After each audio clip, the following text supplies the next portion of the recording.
What's going on YouTube? Kronos here, and welcome back to another PSO2 video.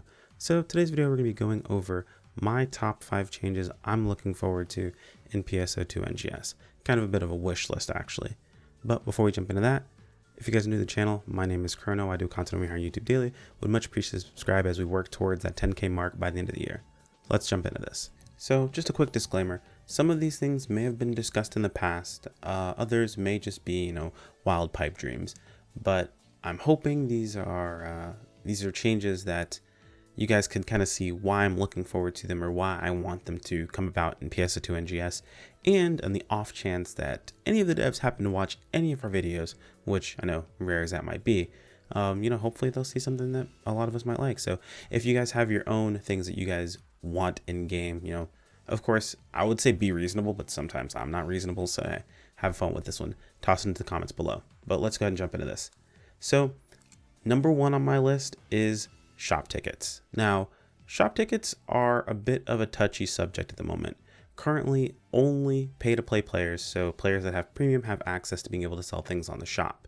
Now, you can purchase things from the shop, but you can't sell anything to the shop unless you have premium or you played PSO2 back before they removed the fun passes that had, or the fun scratches that had shop pass tickets in them. The old shop pack tickets, I believe, still work. I haven't actually tested them myself personally because I'm always premium, but I've been told they work still. Regardless, I would love to see these passes come back, maybe in the form of like 30-day passes, and maybe put them in something like the SG Scratch or the SG Shop. Of course, SG is a pretty hot commodity. It's something you want to have a good amount of, and that can be fairly useful. So if you have to spend SG on this, hopefully, it's long enough for it to matter, but I think having access to it would be super helpful, because to be perfectly honest, it's not so much free-to-play players that you're only hurting with this process when they don't have access to shop tickets. It's also pay-to-play players. We want what the free-to-play players are trying to sell. In most cases, a lot of free-to-play players could be making a lot more money and could be helping out the community and the economy of the game overall if they could also sell things. It would also provide more supply, which would mean there would be enough to cover demand, meaning prices would move down. And I think it would be better overall for the community in its entirety. So that's just number 1 for me as far as what I'm looking for. Number 2 on my list is chat filters. Yep, right off of the heels of the drama of yesterday, or I guess the day before technically is when it happened, the ability to be able to turn off say chats in the world, pop-up bubbles and chats and things of that sort, if you're looking to. Right now, unfortunately, there is a current problem in PSO2 with players granted, they're being held accountable. People are saying, players aren't being held accountable. They don't have to deal with this, so on and so forth. But to be perfectly honest, a lot of these players that are causing problems for other players, whether it be, saying things like racial slurs or something terrible, are doing these on free-to-play accounts, meaning that, yes, you're being held accountable, but you can just make a new account. Now, granted, I don't know if SEGA goes as far as like IP blocking or anything along those lines, but I know from my own personal experience of players being mass reported by other players, getting banned, and so on and so forth, like not having their accounts anymore. So I do know it does work. It definitely does happen. If these players are doing these things, they are getting banned. The problem is it's way too easy for them to jump back into this. Now, the ability to be able to put, a chat filter up to make it so you don't have to see pop-up bubbles out in the world of people talking back and forth, maybe you don't have to see private messages pop up on the screen and things of that sort.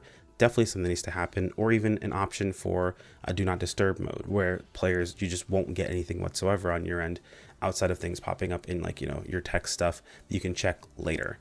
All these things I think would be very beneficial and would be very useful to the game itself, and would like to see them implemented. Now, hopefully this isn't too jarring, but this is actually post-recording Chrono.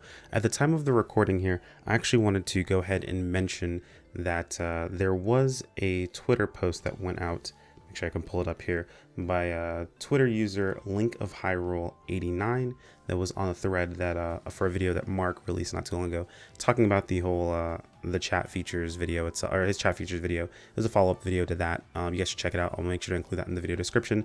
But anyway, Twitter user Link of Hyrule 89, they sent out a ticket to, it looks like SEGA, just a nice polite option of explaining the reasons why players would want this sort of feature in the game, and got back a response that wasn't a canned response. It was actually like a written response. If it was a canned response, it's a really good canned response, but an actually written response talking about making sure to pass this information up to the people who need to hear it, and hopefully SEGA will act on it. So hopefully by the time, shortly after this video going out, or, anytime after that, we do actually hear something back from this. But it's a very common conception that players have this mindset that the devs don't listen to us. But I can tell you from my own experience so far in the game itself, a lot of things that the community has suggested for the devs, or for the dev team overall, has been implemented in the exact way that we've suggested it. So we can only assume that they're actually listening to us, or that we're on the same wavelength. Either way, hopefully it gets implemented soon, but that's all I wanted to jump in there. Sorry about the post cut sort of thing here. Third on my list, I really couldn't think of exactly how to explain this one, but I want to say, I guess I'll go with main class weapon buffs. So if you were unaware, if you're using a weapon of your main class, you gain an extra 10% damage buff while using that weapon. Now, because of this, certain class combinations and certain weapon combinations are just, I don't want to say mandatory, but they just work substantially better than others. Now, while I do understand that the reason this was implemented was to make certain main classes worth choosing for certain weapon types, I don't agree with this being the answer to doing it. I believe the buff is way too high to make certain weapon combinations just completely obsolete. Classes like, Tector, where their damage during down phases really suffer, lose on quite a bit of damage of not being able to use like a subclass weapon that has pretty good damage on the down phase. I think possibly dialing that attack buff back just a little bit, maybe let's say from 10% to 5%, or even offering a bit of a buff while using multi-weapons. Say like, if you're using a multi-weapon weapon together, granted, I made an entire video disproving this theory that it doesn't work in NGS currently, but even if they were to make it, and of course ruin my entire video that I had behind that, I'd be totally fine with it. I think it'd be a cool interaction to have, and it would make for some cool class combinations. Granted, it might be a little of a nightmare to balance, but to be perfectly honest, if it's all fun, it doesn't have to be perfectly balanced. It's okay for it to be a little bit off as long as it's actually just fun to play.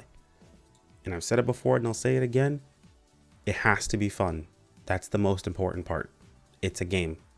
All right, moving on to the fourth change I'd like to see, and that would be casino/minigames.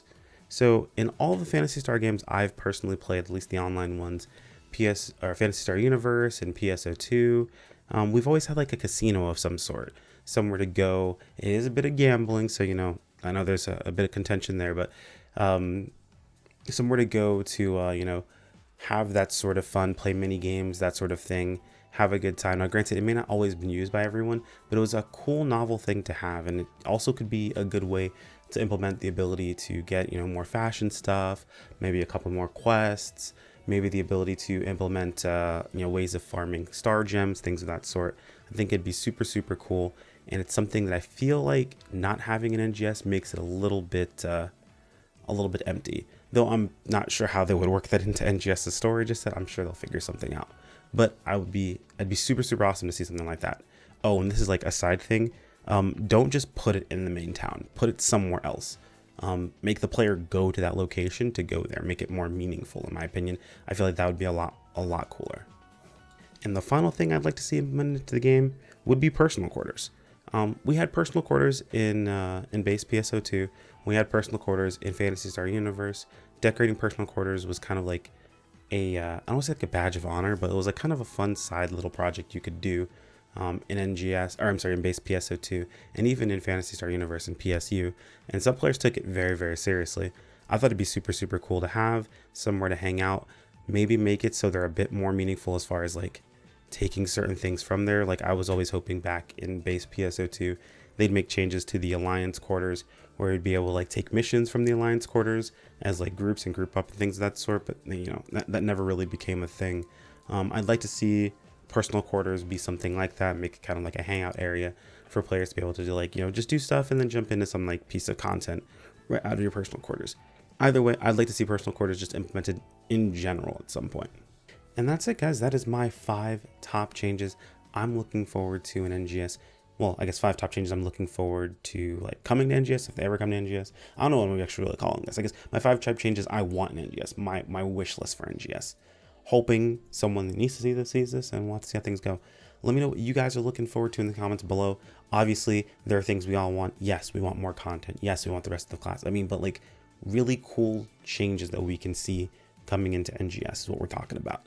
Feel free to toss in the comments below. And as always, make sure you are being, I don't want to say even kind to one another, just be a general decent human being. If you're not being and you go over the line, yes, I'm going to remove your comment. No, I don't take offense to it, but I'm not going to allow a fight to start in the comments back and forth because someone was being ridiculous. Either way, guys, thanks for watching all the way to the end. Like the video if you enjoyed it. Subscribe if you want to keep up with more content. You've always got Discord to get in contact with us as well as Twitter, and I'll see you all in the next video. Take care. Peace out.